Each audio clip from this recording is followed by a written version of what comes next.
something new every day. Well, maybe that thing will go up there, but it's nothing new that I haven't said before. We're right at this point. It's a inflection point, right? And nothing new, nothing big, But a lot more people. I mean, but a lot of people die every day, and but it's just be more of the same. That's kind of one of the novels I'm working on, same as it ever was. But if you don't come on and join on with the chat in the next 2 minutes, I'm going to be gone. I'm going to be gone. And maybe, again, I've already said everything, unless we have a chat, unless we have a discussion, unless we have a conversation, I'm getting tired of doing a monologue, And and yeah, you guys kind of collectively watch it. I mean, I get somewhere between 30 and 70 views a show, give or take, and that's fine. But get a hold of me at the dudeawake42 at Gmail. Dudeawake42 at Gmail. No, no one's done that. I used to get at least $100 a month from my PayPal. So go to the PayPal. They say who the dudeawake42 at Gmail. I hadn't really had anything in it for at least a month. It still works. But again, I'm enjoying my life with God. I do what God tells me to do. It's not like God talks to me. It's just that I read the Bible and I can feel resonance with the things that are, oh, yeah, okay, I'll look into that. And so, I'm awake maybe 16 hours of the day.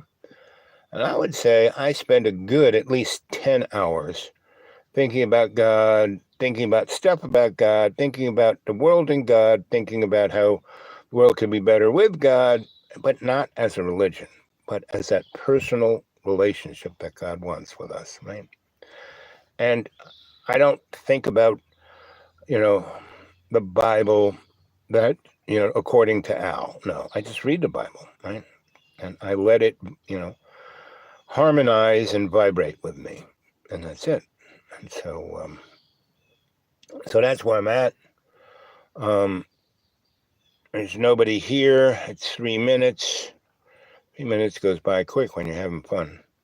So unless I'll give you another 2 minutes and someone get on here and say something, that I can comment on, and not about whether, why John wears pink. Who cares, All I care about is John's spirit, and that spirit can expand inside of him, meaning that spirit that is God can expand inside of him and push out his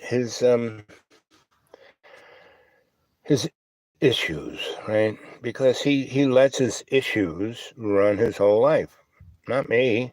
I let God take care of my issues, It works pretty good. And the more you do that, I have nothing. I own nothing. I mean, I have a place to stay. That's it. I mean, people, why do you live there? Well, it's because it's darn beautiful, but it's out in the middle of nowhere. Well, it's okay. And, they're all going to come and just destroy it anyway. I said, fine. Then, I let God run my life, right? Tap. 2. Okay, I'll hit that. And, what are you doing? Where are you at? What's bothering you? What issues do you have? What do you want to do with your life? What are you doing with your life? Thinking of God's love is the best thing you can do, right? Living your life in service to that love is what God wants, right? Going to Jesus for forgiveness, because I do stupid things all the time, right? And when I say, hey, I'm sorry about that. Help me out here. Let's talk about forgiveness here. And I do that, it puts everything in perspective, right? And that's all that is needed in our life is this spiritual perspective. That's it. Who do you think that is? Who do you think that is? Oh, there's Fish. Hey, sweetie. Stop. It's just looping. Oh, well, then even now, I started another show. Let me try again. Hold on. Okay. Mm-hmm.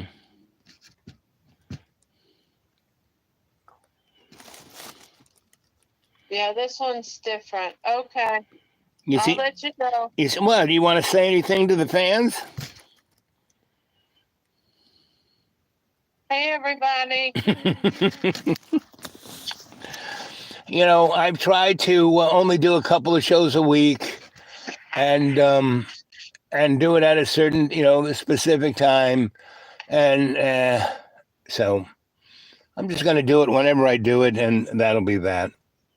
And it'll be up on my channel, and people can go and look at it later. So yeah, whatever works best. Well, that's too subjective. It's whatever.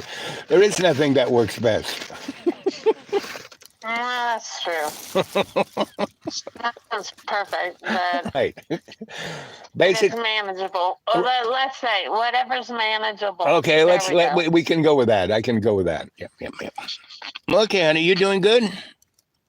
Yeah, it was like 89 degrees today or yesterday, and today it's like 65. I feel like it's freezing outside. Yeah, well, it's going to do that. This summer it's going to get up to be 140.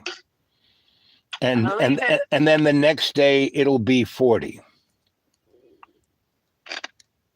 I saw on like the 7-day forecast, they had, we've been in like above 85 all week. Uh-huh. And then today it's 65 and tomorrow 60. And then back into the 30s for next week. Yeah, and I was like, what the hell? Well, it's April. Summer. I know it's April, but we done went through dogwood winter, redbud winter. Yep. We done went through locust winter. What's sad is that, I don't know what other winters we can go through. Oh, well, maybe, doctoring up winter, Do you guys have doctoring up where you are? I don't know. You know what I'm talking about, right? That soda, that was the Tennessee soda? Oh, it was like 7-Up. Yeah, we used to a long time ago. No, we don't have it anymore. Because it's still up here. Yeah, but you're closer to North Carolina, and they've got that red drink. Maybe it's not red, it's just in a red bottle. What is it called? I think it's called, what do you call that stuff you put in your engine block so it doesn't freeze? Antifreeze, that's what it is. That's what they're drinking in North Carolina, antifreeze. No, it's a particular kind of Coke. Yes. Well, it's not here everything's a Coke, but I don't think it's made by Coke. But you know who drinks more Coke than you guys? Georgia. I used to hang in Atlanta when it was a nice little town before they built skyscrapers. And I had some friends who would drink at least a case of that stuff a day. That's because that's where they make it. Yeah, I know. Yeah, it's genetic, right? It's Yes, it's genetic thing. If you're born there, it's part of your DNA. Yeah, and they give away a lot of Coke to their employees, kind of like it's like a drug addict. Yeah. Yes, it's like that. Jack Daniels does. Yep. For their people, however, they only do it on holidays because it's expensive. They're in our county. Yes. Cheerwine. Cheerwine. Yeah, that's it. I've had that stuff. There. Yeah, but that was the most disgusting crap I've ever had. Yeah. It's See, I was right. It's antifreeze. It's kind of, it's like, it smells yeah. just like it. So anything exciting in the transportation world? Well, no. Freight demand is down. Yeah. Obviously, because nobody has any money to buy anything. Yeah, but they're, I mean, it's such a hoax. I mean, whatever, you're more of honest barometer of what's going on than whatever you might hear on the news. Yeah, I mean, as far as that, there has been almost a 50% increase since this time last year, and Increase what we would call pilfering. People stealing stuff. Yeah, I mean, normally cargo is stolen like the whole cargo at a time, and pilfering was very, very rare. But now, like, what is pilfering? You grab stuff from one box to 5 or 6 skids, and running with it. Not a whole truck. Yeah, that's right. I gotcha. So that's thievery. That's that's thievery you can't even protect because there is no pattern to it. Right. It just kind of whatever there, and somebody takes it. Yeah, and that happens a lot. And especially at the ports or the rail yards, or even at truck stops. Yeah, truck stops, a lot of that, especially in like cities like New York. That was a big one. So what's the big rumor about why that ship hit the bridge in Baltimore? So I'm asking you, what's the big rumor? Which rumor do you want? Well, the more because I have some friends who are retired captains of those big boats, right?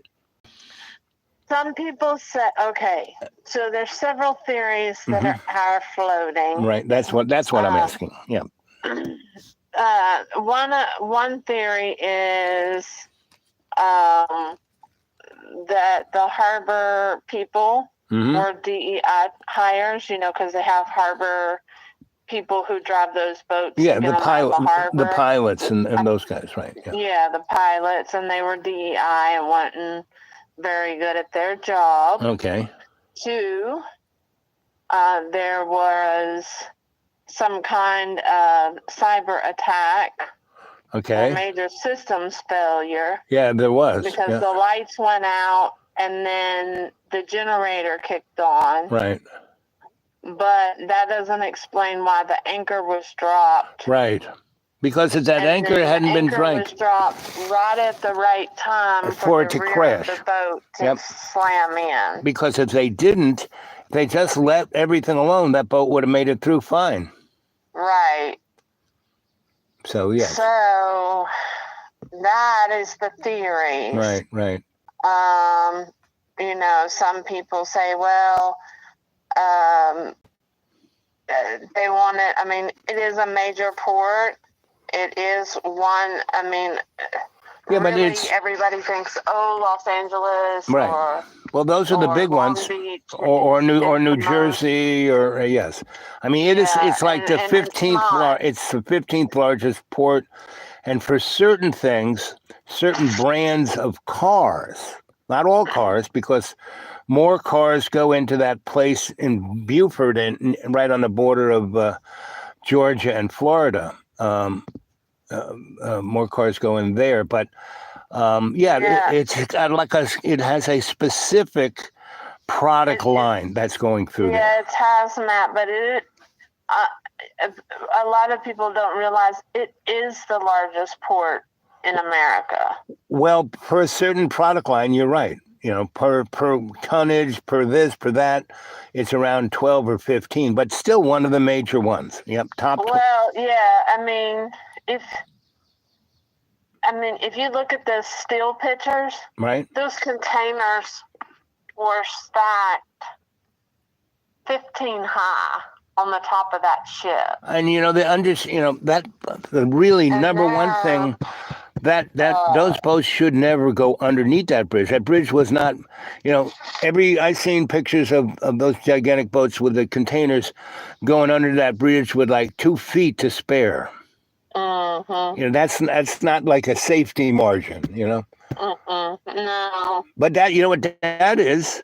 That is a reflection of our culture, in that we don't care two squats about safety or anything as long as we're making the money. Yeah, and the only thing that the closure has done with all of the COVID stuff, people learned how to move their freight. Mm-hmm. So, like the stuff that's on the ship, it's being removed as fast as possible and being trucked out as quickly as possible. Right. And there may be a little hiccup, but a lot of people, have already, they know what's on those ships. Yep. They know every package, every whatever product, and they've already sent or flew or whatever replacements, to other places. So that didn't slow it down. It's just the someone's going to make some money. All I hope is that they make a tunnel rather than another stupid bridge. Well, yeah. They run a lot of hazmat through there, and that's why they said they didn't make a tunnel, because they didn't want... Yeah, you can't run hazmat through a tunnel, right? Right, and that was the only road in and out of that part of Baltimore that you could run hazmat on. Okay, I get you. So... Right. Well, they should stop creating hazmat, Yeah, but a lot of stuff has. Oh man, it's a river. Yes. Yeah, everything can be considered hazmat. If it has oil in it, it's hazardous. Human waste is hazardous. Yeah, you got it. Yep, you're right. Yep. Needles. Everything. Yeah. So. Yep. We live in a hazardous world. And it'll only end once we have our replicators.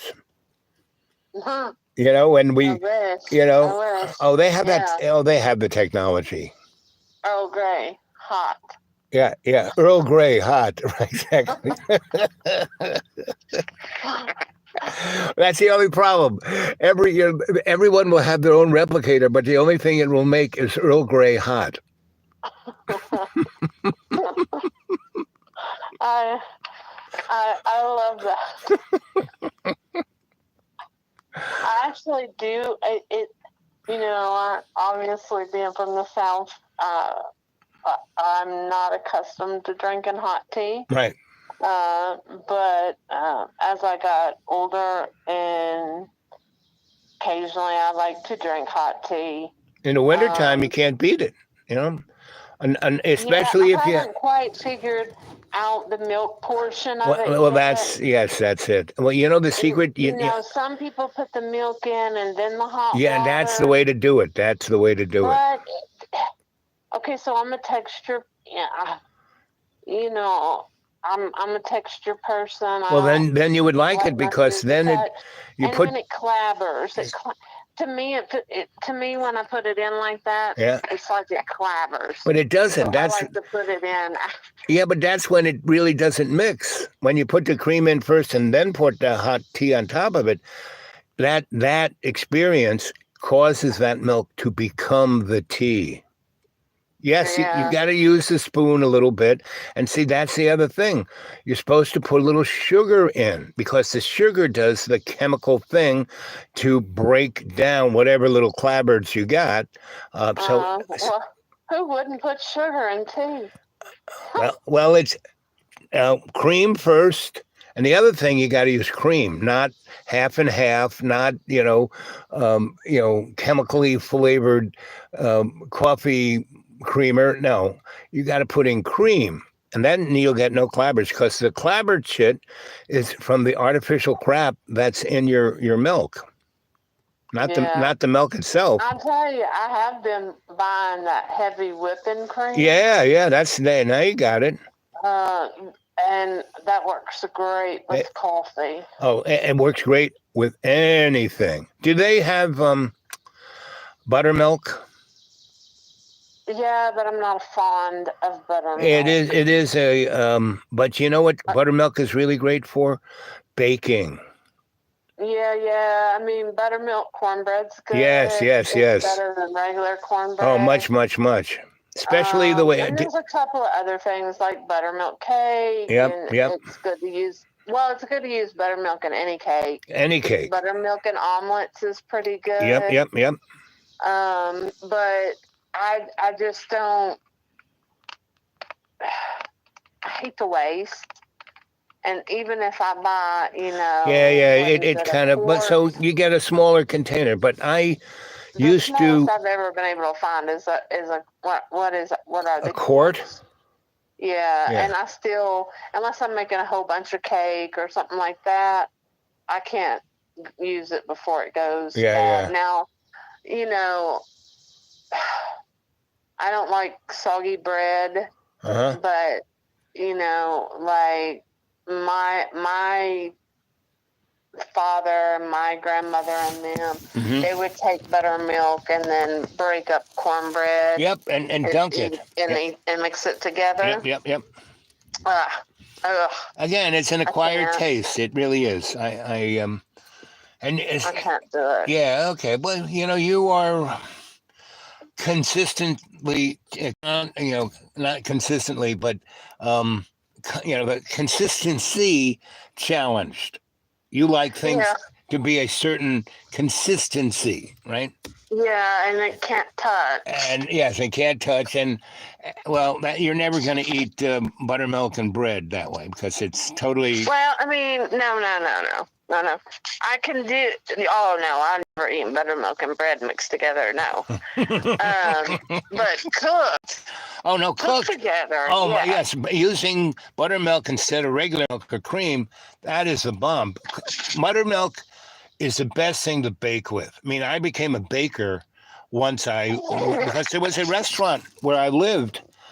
It was a greasy spoon, and they used buttermilk and everything, and they would sell you, a little container of, they would put it in a, star paper cup for you with a lid, and that was great. I'd go home, and I didn't even have a fridge, and I would always use it up before it went south. So, yep.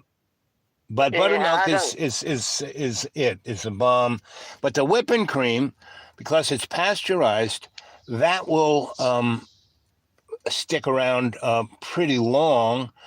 And there's nothing better than putting some of that, an egg white, and some vanilla and sugar, and take your blender to it and have whipped cream. There's nothing better than that.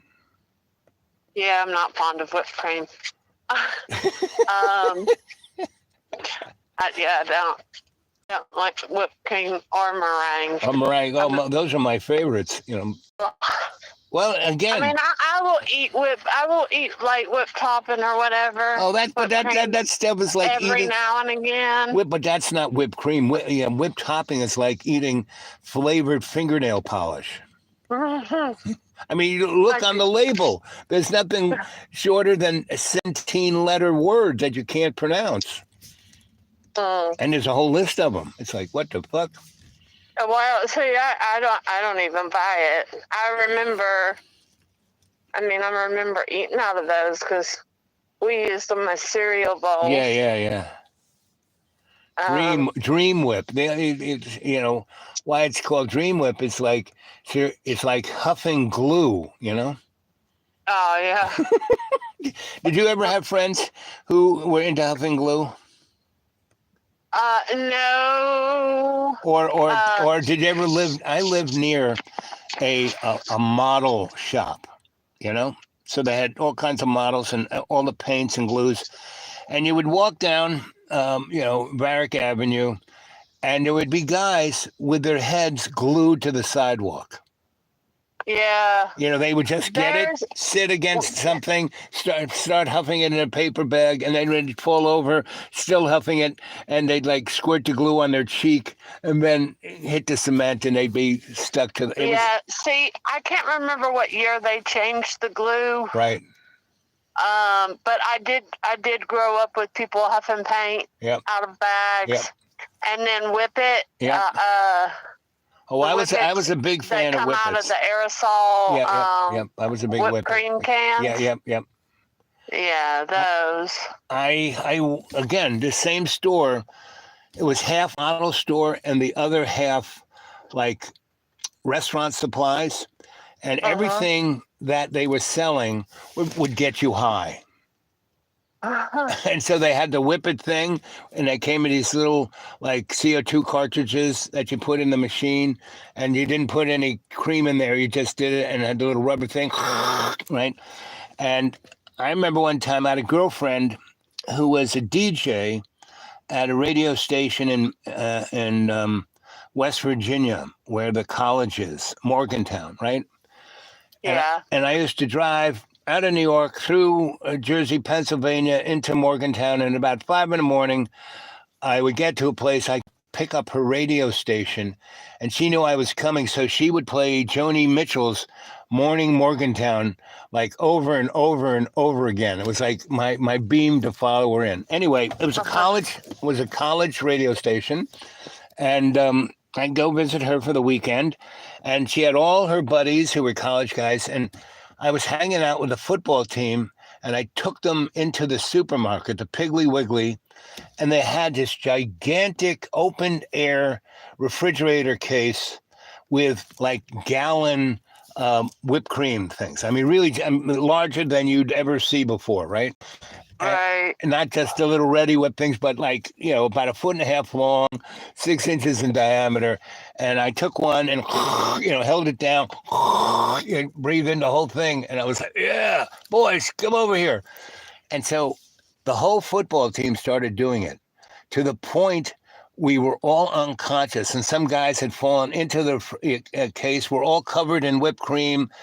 And because they were the big town football heroes, we didn't get really in trouble, but people didn't understand. I had a friend die from whippets. I only did it a couple of times. Right. But that's because he kept doing it until he suffocated, because he wasn't getting oxygen. Most whippets, you do one of those things and it puts you out. And so you don't do another one for another 5 minutes. So you're breathing air, and the only reason you come back to it is because you've gotten air into your brain, and so you really have to try and kill yourself to kill yourself. Years ago, we did that with helium too. Yeah, but that doesn't really get you high. It just changes your voice. Oh, no, it does. Well, no. It'll get you high if you do enough of it. Well, that's because you're not getting oxygen. It cuts off the oxygen.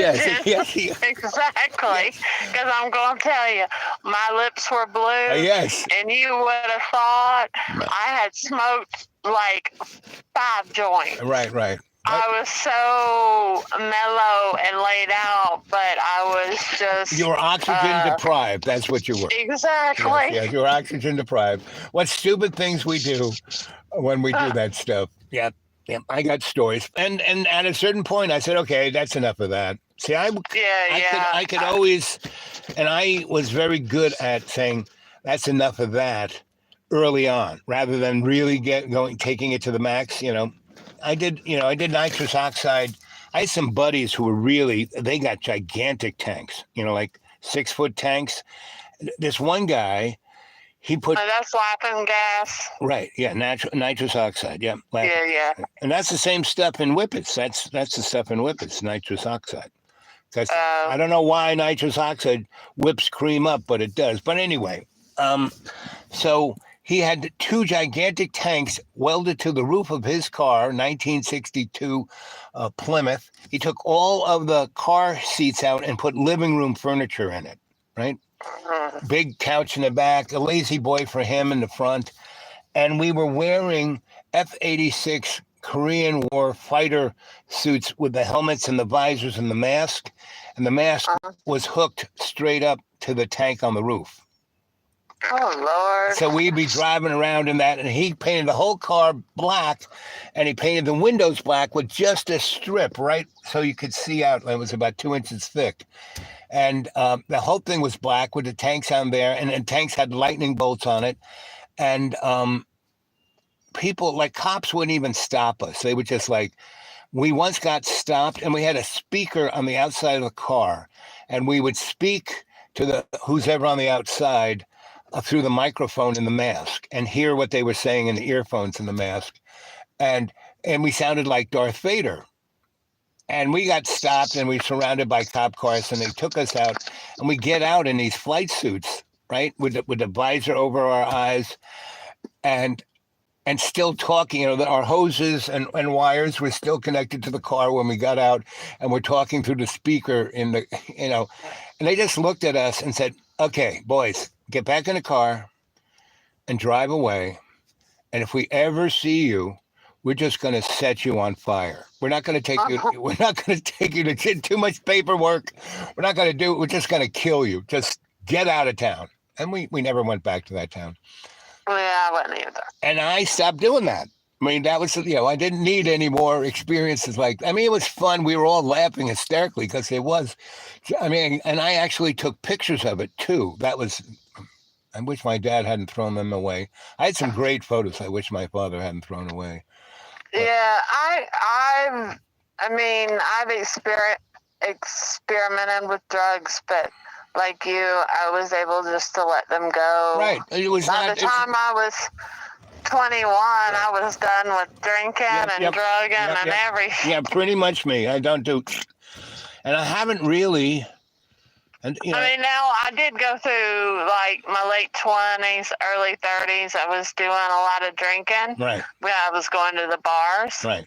But I had just started back. I got alcohol poisoning at 16. Yeah.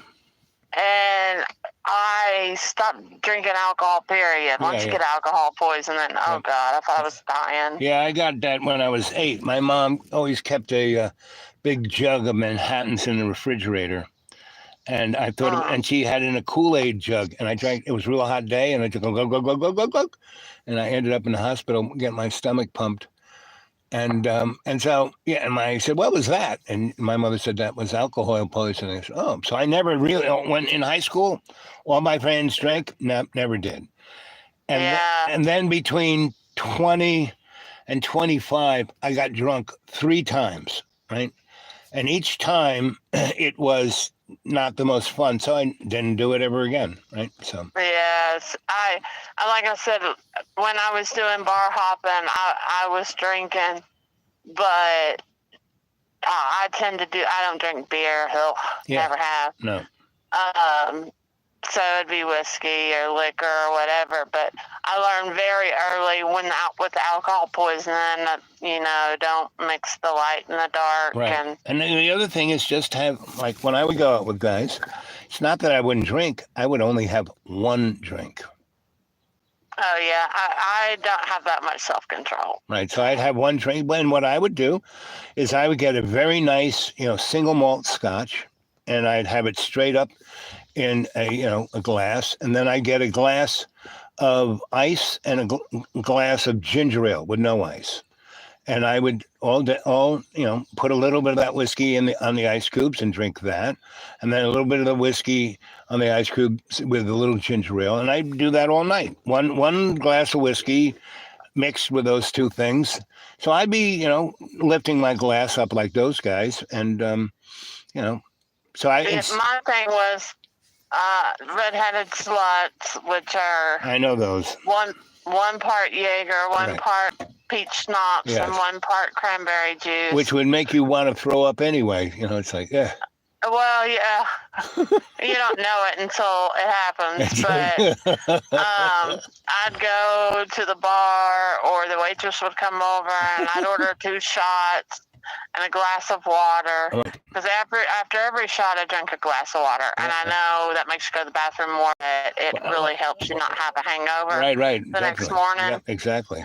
And so by the time my second shot, either the bartender had finished making it, I was ordering 2 more. I was that's the type of, when I do start drinking, Once you got up to speed, drink. yeah, you're going up for speed. So yeah, I would just, I would have one.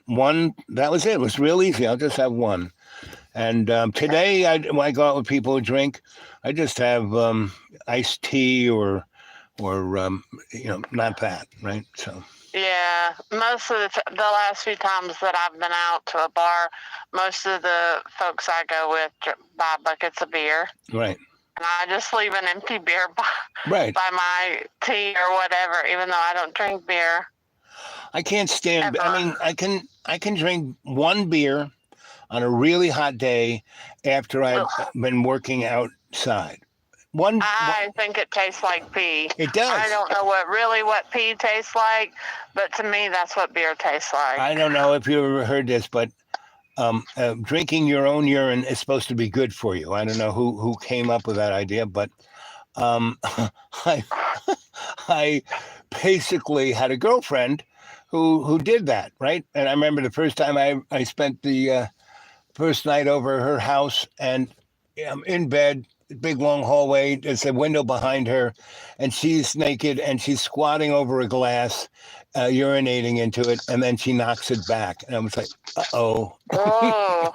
And she was coming over to give me a kiss, honey. And so I was. Thank you. Yeah, I was so devoted to her. I actually tried it, and it wasn't as disgusting as you think it would be, but I don't care. Right, exactly. I said, baby, because, I really have respect for you and I want to be supportive. I'll do it once. I'll see what it's like. And it wasn't really totally disgusting. It was like, it came out of me and it came back into me. I knew all the science behind it and blah, blah, blah. And it was just surreal. And that was that. We stayed buds, but that kind of broke that the intimacy thing. But we stayed buddies because she was loads of fun and all of that. But that shit would have been broken as soon as she copped the squat. I'd have been like, "See ya." Well, I give people. I see the Aquarian in me always is interested about something new. Wow. So that was what that was about. Pisces are nosy too, but I am not that nosy. I'm Pisces, no. Yep. So I'm nosy too, but Yep. But that's what makes life interesting. I did it once, and so that was the other thing. So I worked in the medical scene, right? So. I worked in a hospital when I was 18, 19, 20. And at a VA hospital. I mean, lots of bodies, lots of in and out, lots of, ugh. And that's when I really said, war is not a good thing. So anyway, I could do lines, that was one of my parts of my job. I, put a person on a line. So needles didn't bother me. I didn't have a problem with that. And, I could take blood too. It's a pretty good phlebotomist. Anyway, a couple of years later, I was out in New Mexico working for a big time electric company doing strange stuff. And when I got to and in New Mexico, have you been to New Mexico? No. Well, New Mexico is kind of like a lot of places in the United States.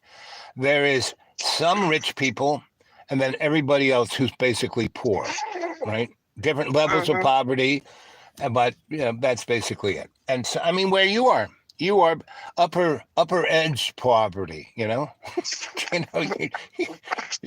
really have not anymore. All these rich bastards moved in here. Yeah, well, they're all the rich people. I'm not saying you are, but they're all the rich folks. But even those guys who think they're rich, no. I mean, I work for guys who would have a 9-figure salary and still be living paycheck to paycheck. Yeah. So that's when No, right? So that's why I got rid of everything. You know, the really rich guy is the guy who has nothing. I don't have to worry about anything, you know? So anyway, I was in New Mexico and I got this job. Everything was on the arm, meaning you had to know someone, blah, blah, blah. And then you had to pay for it, right? So I got a really good job. On this 1972, I was making $35 an hour, right? Yeah. But the guy who got me that job took 17 of that for the first year, every hour, right? But that was still better because the job I had before that was I was working at Jack in the Box as the guy in the clown suit out front, right? And I was getting 33 cents an hour. And Wow. I still had to buy my own cheeseburger. I mean, they didn't even give me a cheeseburger. Anyway, so that was okay. Plus, getting that job, I got my master's license. I got a Class 9 driver's license. I could, tractor trailers, anything, and a few other things of that nature. So I was only beholden to him for 2 years. He said, after 2 years, you can start your own business. And really, so when I was getting that job, he kind of gave everyone who got a job that day, he had a little party with sandwiches, members jackets. No, but I think I know what you're talking about. Like a silk when kind we were young, we were real cool if we had a starter jacket. Yeah. Right. Made by the starter company. Yep, something like that. Yep. So it's that same motif. In that jacket, there was inside pocket, and there'd be a gift in there, like some Benjamins and whatever else. Some blunts or whatever. Right. So we're there, and all these, there's maybe 12 people who gotten a job that day. There's this really cute looking girl, and she's got her nurse's uniform on, white, and the white shoes and the white hat and a little thing on her, showing that she's a real registered nurse. And I go over to her, and she's wearing her member's jacket, and I'm wearing mine. Anyway, so, we're both new to the neighborhood, but I have a house. And so she starts living with me, and where I leave to do this job on Sunday and come back Friday. And so she's got my house, all that time. So she knows a good deal. So anyway, we were having the best of all we did was have sex. That's it. And great sex. And I said, don't you want to go to the movies? Or, no. And she always had the best of marijuana, and so I was kind of happy. And so great sex, pretty good marijuana, and that's it. And then I leave Sunday and come back. Anyway, after about a couple months of that, I said, honey, why don't we let's go out. And we go to the, Albuquerque has some really great music there, right? And so we go to a couple clubs, and that's kind of fun. And then the next weekend, I come back, and she goes, I'm getting my own place. I said, oh, that's great. And so she goes, she shows me where it is, and she goes, when you come back next Friday, just come here. I said, okay. So I go there, and when I go in there, there's about 10 guys in there in the living room, and they're all fidgety. They're all jonesing. They're all they all look like junkies. They all look that fidgety. Have you ever seen junkies who need a shot? Yeah, I have a junkie sister. Oh, yeah, well, then you know what I'm talking about. So all these guys are doing this, right?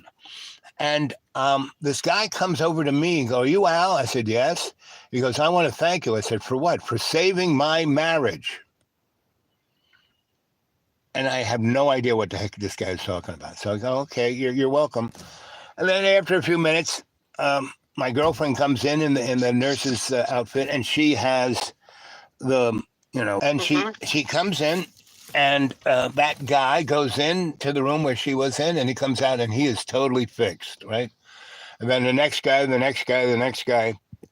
And then she goes, honey, to me, come in here, right? I go in there, and she goes, I want to show you something.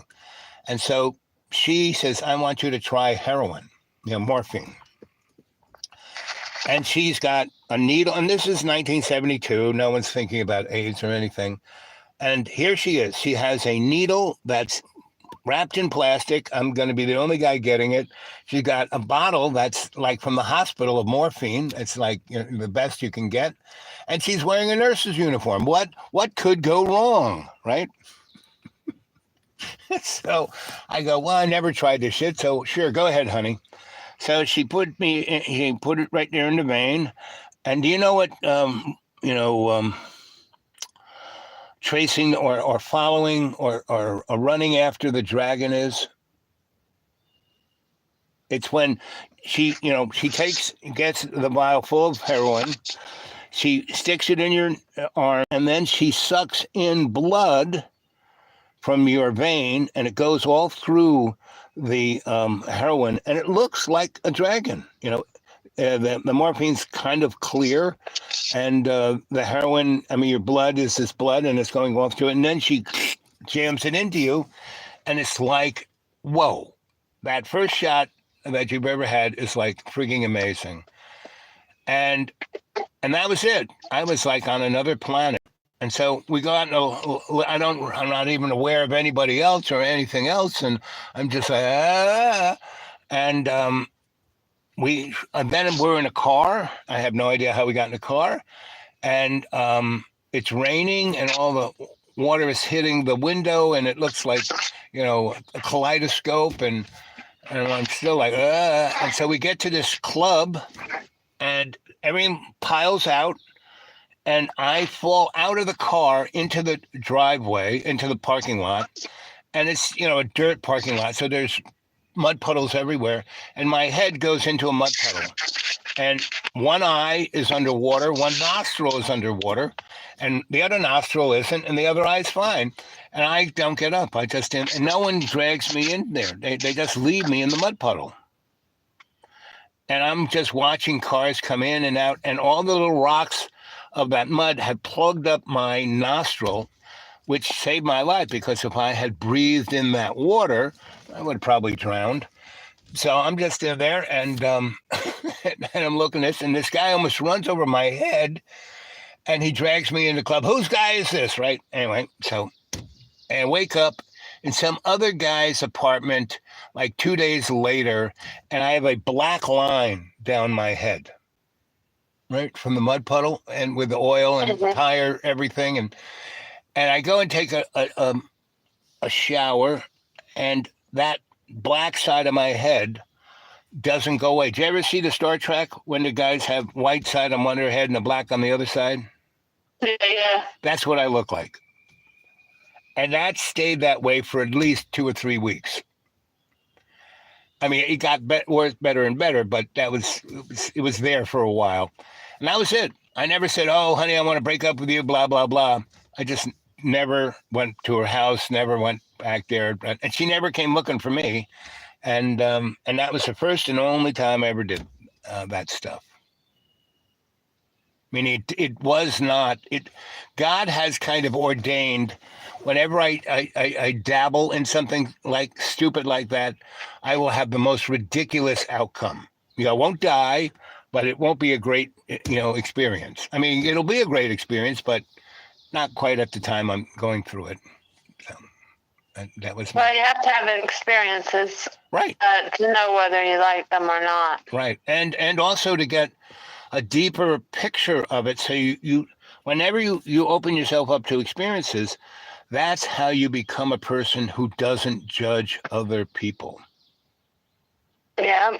Yeah. The people who don't do squat, they're the most judgmental people there are, because they haven't done anything. They got nothing to compare it to. So they don't know what it is. So. That's true. Yep. That's very true. So are you at work? Yeah. Oh. Kinda. Coach, you might have gotten home already. To be honest, I haven't done a lot today. Well, to be honest, I haven't done a lot at all this week. Well, that's how low the freight is. Well, that's why I'm saying you have an executive position. That's why, I do. Yes. I do have my own office. Yes. And so if you were a cubicle, you couldn't do that. But yes, and you're probably more. Oh no, I've done it in a cubicle too. But that's because you're probably more productive than anybody else. Yeah, because I keep everything moving. Yeah. Meaning my whole work career, man, I always did exactly what I wanted, how I wanted it done, because I was better at whatever the frick. Most people had no idea what the heck I was doing, but everyone said, boy, he's doing a good job at that, So that's why I could do that. And I could leave. I never, ever, well, you got yourself in a good position, but I never, ever cared about staying employed because I knew that someone else would hire me right quick. So I never worried. Well, I do have myself in a good position. Yes, you do. I haven't had very many jobs at all. All right. But they were the jobs you needed to have. My first job, I worked there for 8 years. Yes. I started at 16 and I worked there for 8 years. And then you needed that job because you needed to have the experience to know that you didn't want to do that for another 8 years. Well, no, actually, I loved that. I loved it. It was a restaurant job. I loved it. Oh. I used to want to own my own restaurant. Right. Because I like being around people and I like, making them happy. I just like it. Right. And then I worked at Vanderbilt for. I worked there for 5 years. I quit. Were you going to school when you were doing that? No, I didn't go to college because I always hung around with older kids, and everybody that was in college or had been was doing something totally different than what they went to college for. Right. So Vanderbilt's like that. You have to know somebody and a name to get on at Vanderbilt. And anyway, I worked there. And then after 9/11, I thought I would join the Army. Right, and remember, you're on air here, so that's fine. You don't have to be real particular with names and places. So no, they wouldn't take me because I can't hear that well. Right. So then I didn't work for a while. And then I started where I am now in 2002. Okay. And for a little while, I worked at a mental hospital in the emergency room of the mental hospital. You were Nurse Ratchet. Yeah, pretty much. Their favorite thing to do was I'd always forget to take the key to let me back out of the crazy cage section. Yes, out of the cage. Yes. And they'd lock me in there with the crazies. Yes, but I did that for a year. So how did you do with the crazies? Okay, as long as they're not like violent or whatever. And I found I'll talk to anybody. So what did you? So I studied folk of that nature. So I was in the cage most of the time because I'm there studying them, and virtually everyone. The only thing that would piss people off in the cage was when you wouldn't leave them alone, and you wanted to force them to be normal or act a certain way. If you just let him, that person, like there was a guy who loved to sit upside down in a chair. If you let him do that, he was, you could have a great conversation with him. He was a good guy. If it was time to, go to bed, he would do that. If it was, go have a meal, he would get out of the chair. But if he was going to be in a chair, he wanted to be upside down. And he was the most violent because the big guys, you need to sit in a chair the right way. And they grab him and he was, he would go ballistic. And I would say, why don't you just let him sit in the chair upside down? Yeah, I am of the belief you pick your own battles. Right. So, And so all those people, because I let them do whatever the heck they wanted, it was this one lady, and it was luckily she wasn't too ambulatory because I guess she didn't have too much sex when, I think she was married to a preacher or something because she was probably 80 something. And if you were a guy and you were like, under 40, she would grab you and she was like a wrestler, she would want to get at your junk and go for it. But I stayed about 10 feet away and would talk to her, and she was, just come over here, honey. I said, no, sorry. I know the trick. But I'll talk to you. We can talk, And she liked to talk, so she would. And she tried to coerce me. I said, no, don't even think about it. But let's just talk. And after a while, she would stop thinking about sex, and we'd have, we could go talk about other things. And so, but most people, because she was worse than a drunken sailor about the stuff she would talk about. And it just blew people's mind that she could talk like that and have thoughts like that. You know what I mean? And it's only because they felt guilty because they had those things. They just never said it. That's one person. How come she can't purport herself correctly? I said, she is, just stay 10 feet away. So, yeah. Yeah. Mine was always, I had a hard time with the so-called suicidal teens. Well, you mean the guys who work there, who were supposed to break in and make sure someone didn't kill themselves? No, the ones that would come in saying they were suicidal. Those guys. They're either one of two things. Those guys who come in and say they're suicidal, they want a place to stay and get a couple of meals. Because anyone who's really going to kill themselves, they're going to kill themselves. Oh, yeah. No, these would be the ones that would say it because they didn't get what they wanted. Right. They wanted attention. Yeah, and I have no patience for that. Right. Like I said, I started working at 16 years old, and I had things, given to me. A car was given to me, but I had to pay my own car insurance. I had to pay my own, gas money, stuff like that. So I was taught responsibility early. Which is a good thing. Yeah, and I might not have the best of everything, but what I have is mine. Yeah. And I'm proud of that. And I can't get over, I cannot stand the entitlement that's going on today. So, I use the term fracking moron a good deal, right? And I was reading the Bible, and there's this place in there where you're not supposed to talk smack about people, right? So, and it actually says right there, you're not supposed to use the word moron. I mean, the Greek word, but it still means moron. And and you know what moron really means? It's basically moron, means you're entitled. Someone who's being, doing that entitled thing, they're being a moron. So my new term for that is exceptionally challenged individual. Exceptionally, hell. But they think they're so exceptional. That's their issue. I'm exceptional. Yeah. And they're being challenged by that, stupid idea, to the point where they don't have a life.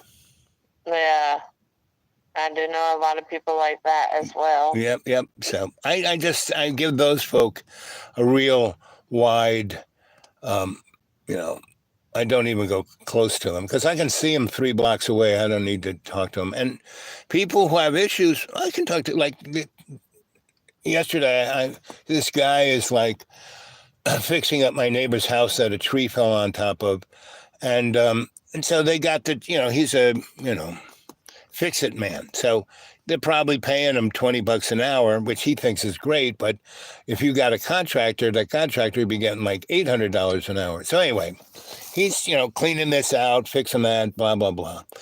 And so I kind of was taking a look to see, from on one side of the road to see how, because the house there, that's my buddy's house. So I'm just making sure he's not just doing it so he can like clean out the house, take the big screen TV and all that. So I'm watching what he's doing. Anyway, he kind of tries to start his car and wouldn't start. And he's trying to get out of there and he can't quite get out of there. And then he sees me. He walks over there and we start talking.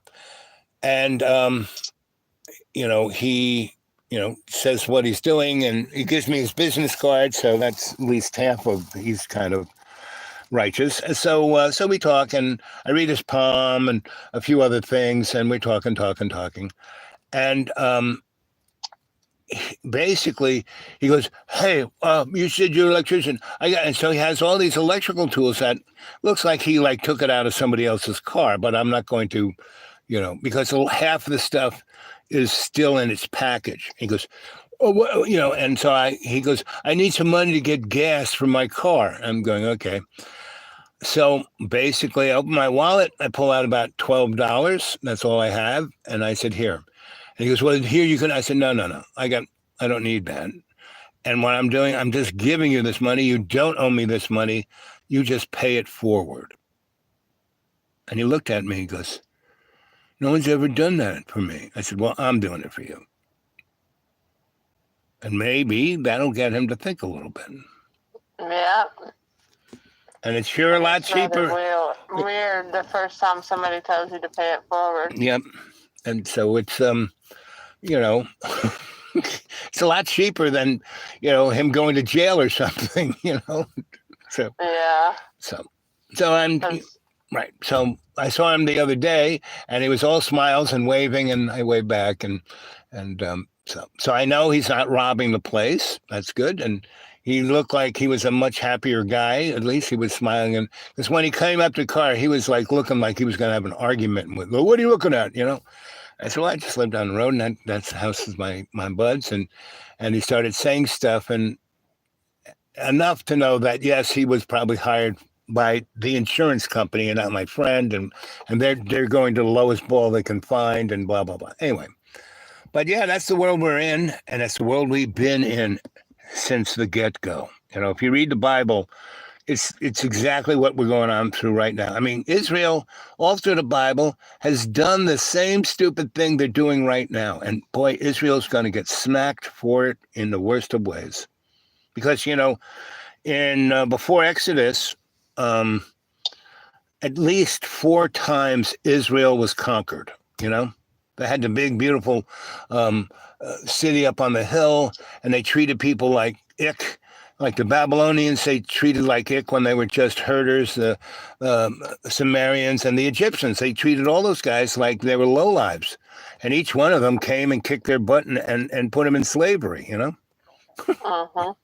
And the same thing's going to happen to the poor Israelis again. And they're always being set up. They don't realize they're being set up. And it's sad. And they shouldn't be going after the poor Palestinians, because they are the Jews. They are the same. If you took their blood and looked at the DNA, they are the same folk. It's that, that when the Hebrew nation, there were the northern Hebrews and the southern Hebrews, and the northern Hebrews are the guys who are the Palestinians and the, those guys. And the southern ones are the guys who kind of went over into, almost Asia. And that was, Moses' crew. So, yeah, I mean, it's in the book. It's like, just read it. That's,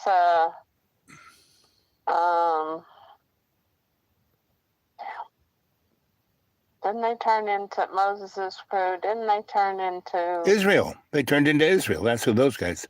Moses' crew turned into Israel.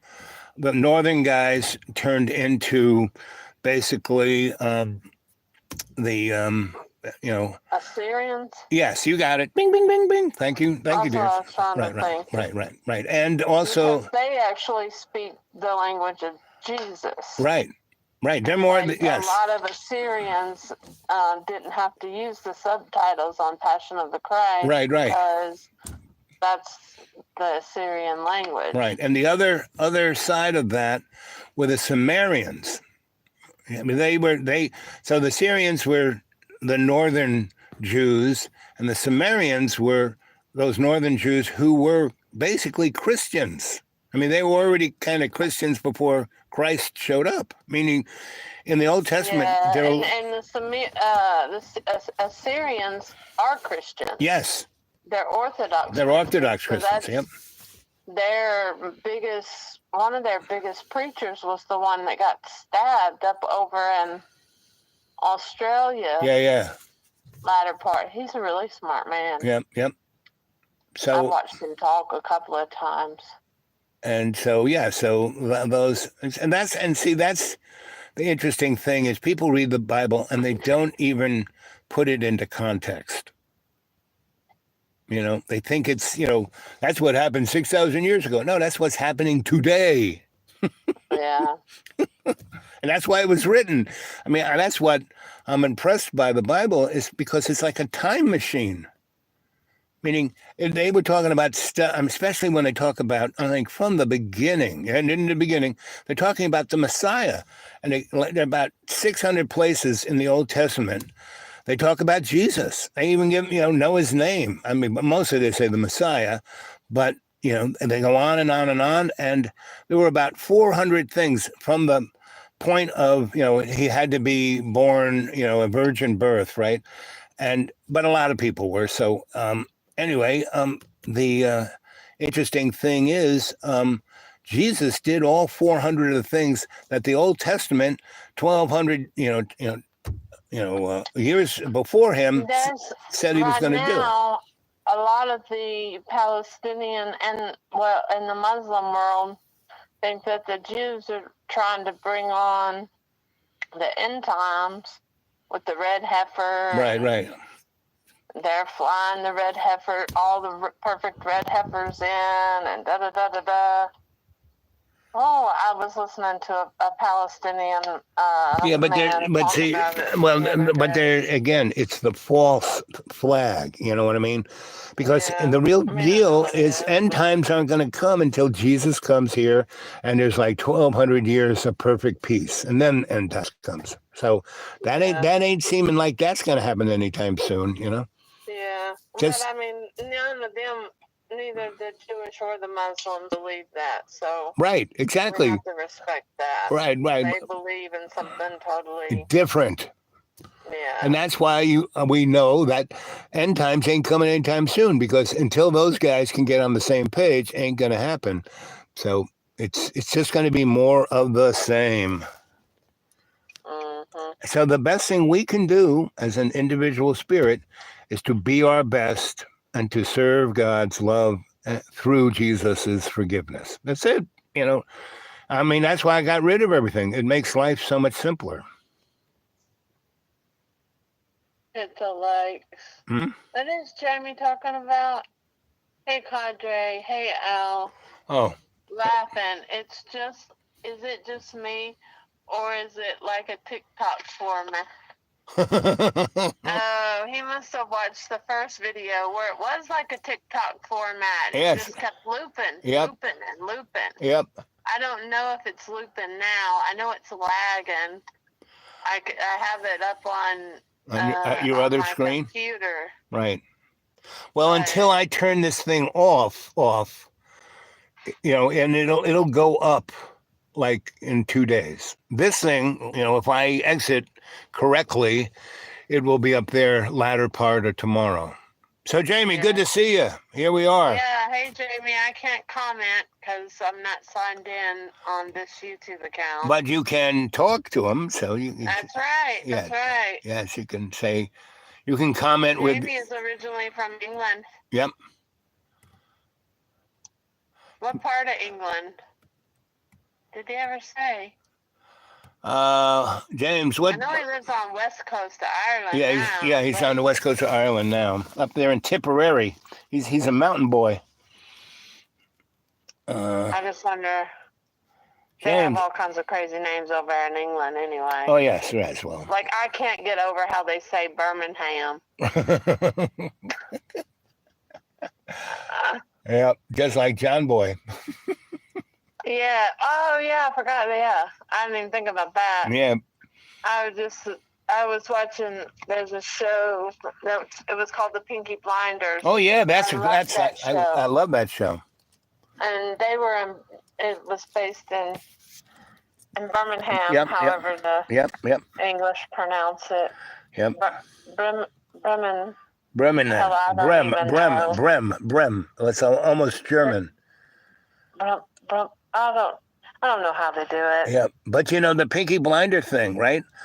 The first time I went to England when I was 16, England was like that, meaning there were still blown up buildings in London when I went there the first time. I mean, it looked like Second World War was still, I mean, they were stuck, most of the world was stuck in a depression of sorts up until, you know, the mid-60s, up until the Beatles. The Beatles were the thing that broke it, right? Did you know there was a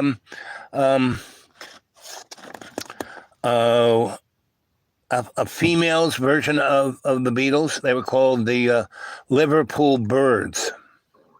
No. And they were managed by the same Brian Epstein.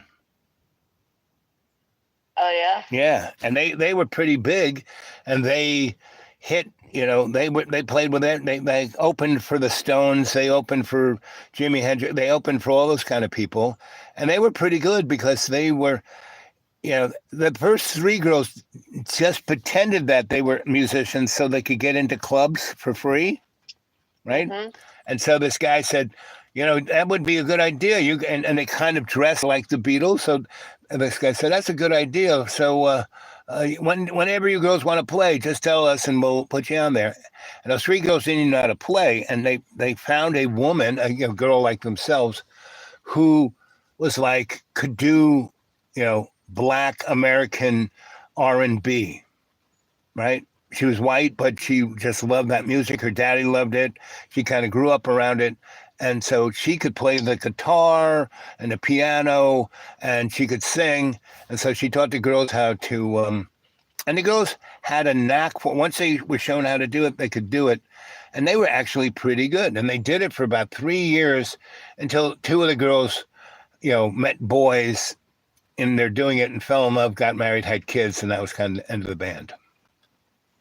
It's interesting. Jimmy said the Liver Birds was a show in the 70s on UK programming. Yes, that's it. Yep. Jimmy, was Tom Hardy, did he play the Jewish guy on the Pinky Blinders? The guy who played, the atomic bomb guy who just made the movie, he got the Academy Award. That guy played. Yeah, he's very pretty. But his name's not Tom Hardy. His name is Colin. Yeah, well, that's the guy. That the guy who played Oppenheimer. I don't know how they.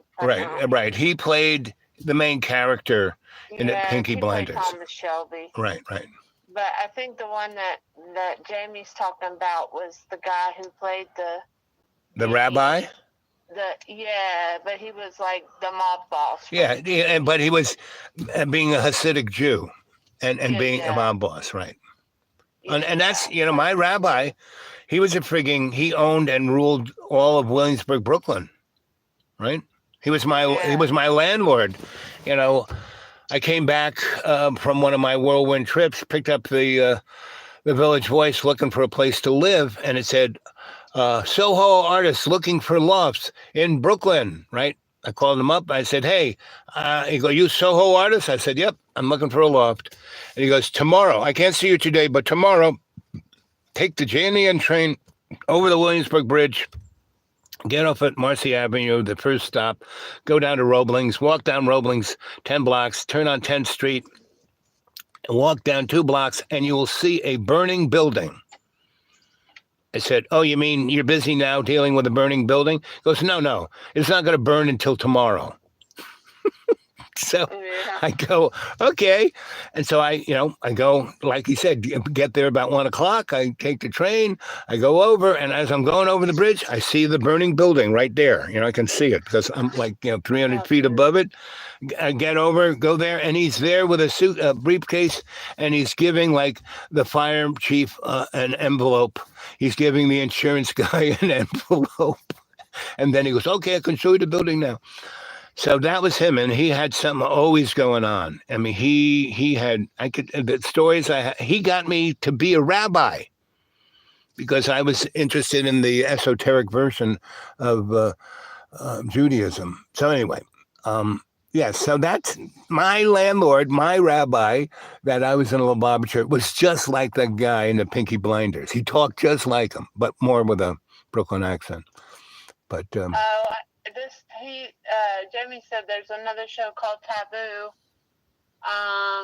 with the guy in it that played the I mean, he was Hasidic. I don't know if he was the rabbi or not. Can't remember. But I was just looking to where I could watch it. It's on Amazon. Okay. I have Amazon. But he says it's pretty good. If I liked Pinky Blinders, then I probably would like it. Right. I love the way the Tom guy and the rabbi guy would go into these contracts where they were going to kill each other. Unless they did this, I'm going to kill you. Okay. Well, I got your place, all wired to blow up, blah, blah, blah. And they were always doing that. It was, and I didn't, I've seen whatever I've seen of any of that kind of TV is on TikTok, on the magic box here, because I have no real way of watching. I have no platforms. I have no nothing. I just kind of can go on YouTube and see whatever is there. But so yes, I've seen that. So yeah, do you know what the Pinky Blinders was? You know why they call it Pinky Blinders? Because they put razor blades in their caps. That's it. And they would just get your eyeballs with the caps. Yep. You know the story. And they were part gypsies. Yes, they were Roma. He was a Roma. Yep. Mm-hmm. I used to live with those guys. They're so living with the Romas in the 70s in Ireland.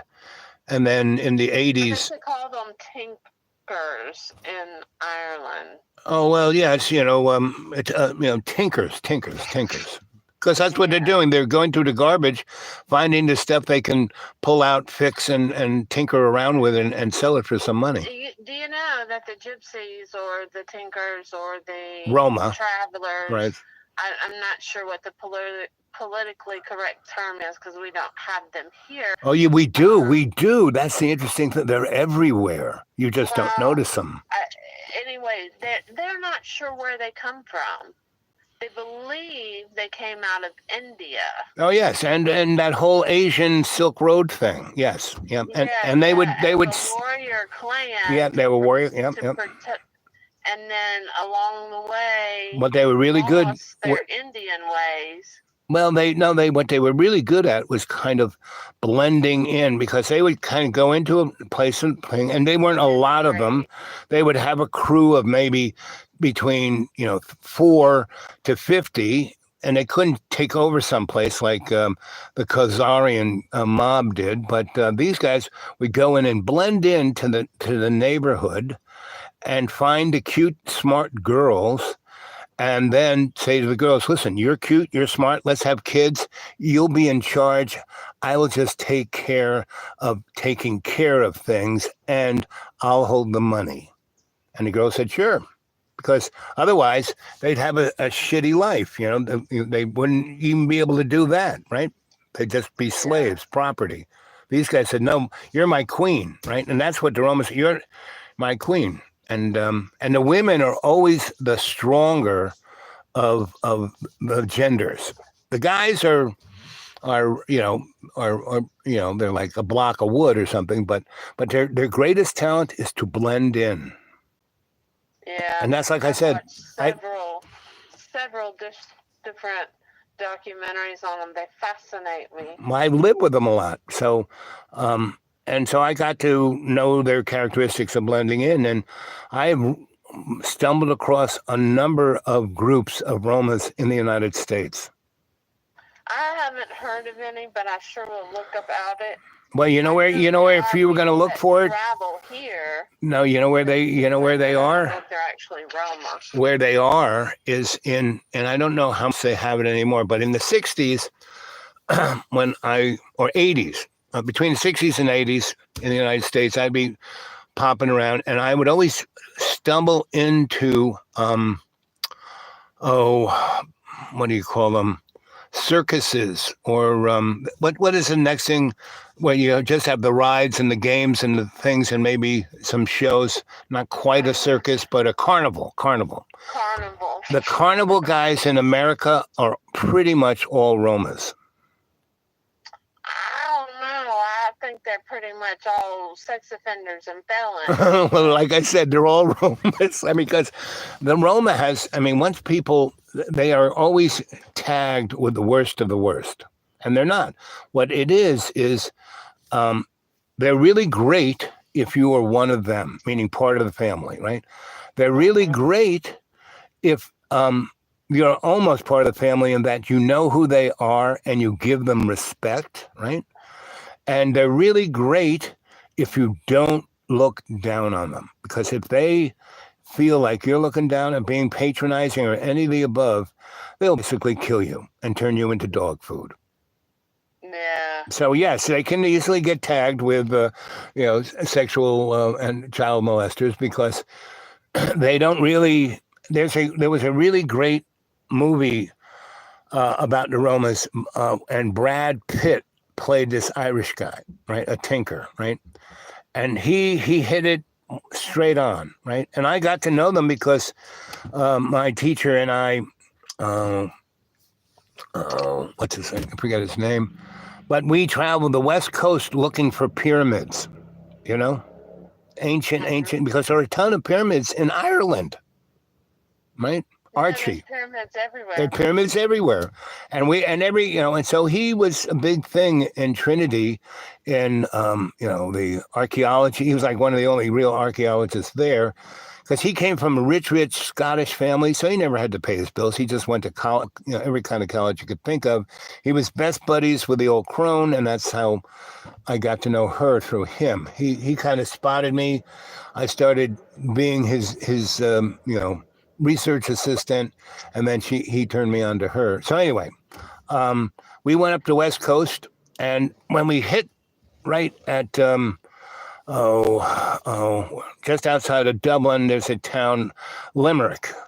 And we got a gypsy wagon, which was like an RV driven by a horse. Mm-hmm. And we would just clip-clop along that West Coast road. And wherever the horse wanted to stop at night, he knew the place where the grass was green and the water was good and the thing was level enough for the cart not to roll down a hill. And the horse would just, okay, I guess we're staying here.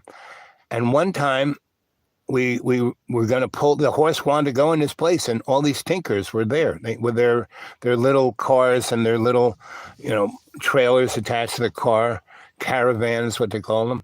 And, they basically, we kind of went in there, and Archie, this thing had the kitchen on the outside. It kind of came down. It had a gas stove, and we started cooking a really good meal, and the people could smell it. There's not a lot of those left in the world because it was customary to burn everything when one of the family members died. Right. They burned the entire everything.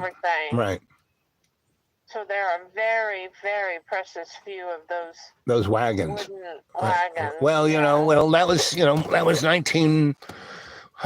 60 and 70, late 60s, early 70s when I was hanging with those guys. When they did the crackdown on them too. But so we met this Roma crew, and we had all this food, and we had some nice booze. Archie knew that we were going to run into these guys, so he brought a whole bunch of things to and not trade with, but just give them. Because what happened was So we had a great time with them, and we danced, and they played music, and they were cute girls, and we stayed with them 3 or 4 days. And they said, "Okay, we're going to move on now. Where are you going?" I said, "Going," and we go, "We're going, north on the West Road." And they go, "Now, we have a clan that's staying here, and we have another clan. We'll tell them on the way up that you're coming, so you'll have a good time." And and these guys had all the stories. They were telling us places to look here, look there for the pyramids. I mean, they knew all about it. And so, and that's what Archie was doing. That was one of our field trips, and that about a month. So we hit about 5 of the guys, the Roma guys, until we hit up all the way up there where the races are, the Galway races. We got to Galway, and then we rented a car and drove up the backbone and went to the Old Crone, and then went back to Dublin. So that's my Roma story. So I got to know those guys really well. We did it a year or so later, we did another trip of that nature. And then 10 years later, I was in Long Island, and I had my real estate business and my electric business, when I was being Mr. Businessman. And there was a carnival going up. I was at this little strip mall that the guy had a nice restaurant. I would have breakfast there. And I see this stuff going on. I go over there, "Hey, what's going on?" And the owner of the carnival was talking to the inspector. I knew the inspector really well. And the guy who was the carnival guy, his engineer, the guy who knew how all the rides went together and how to make everything work, he had died. He had just died, just had a heart attack. So they just had roustabouts who, could barely pick, who kind of knew how it worked, but they weren't responsible. Yeah, I don't get on those rides. And so the, the inspector, and so I, "Hey, Bob, what's up?" He goes, and he tells me